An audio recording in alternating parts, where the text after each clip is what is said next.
Très bien, ça peut effectivement fournir une explication. Mais écoutez, passons à la question suivante. Que pensez-vous de la rumeur sur la prochaine nomination d'un vice-président de la Commission qui présidera l'Eurogroupe, selon les plans du bras exécutif de l'Union européenne, Bruxelles?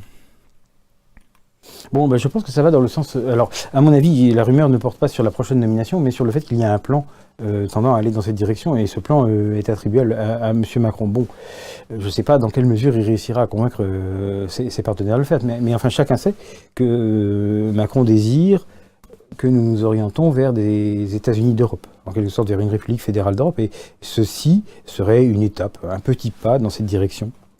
Donc, qu'il y ait des rumeurs à ce sujet est assez normal. Qu'il y ait un projet est presque sûr. Que ce projet est avancé, parce qu'il a quand même besoin de l'accord des partenaires européens. Macron ne peut pas, lui, à lui tout seul, décider de tout ce qui se passe en Europe. Ça, j'en suis moins sûr quand même. Beaucoup va dépendre du gouvernement de coalition qui sera formé en Allemagne.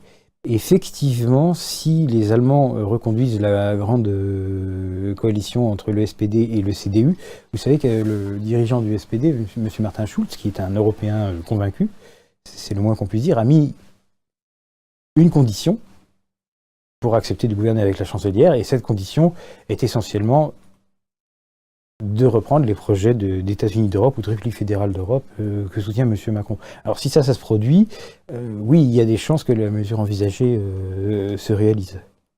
Ce serait d'ailleurs un très mauvais coup porté à la souveraineté résiduelle des États-nations qui sont membres de l'Union européenne et tout singulièrement à la souveraineté nationale de la France.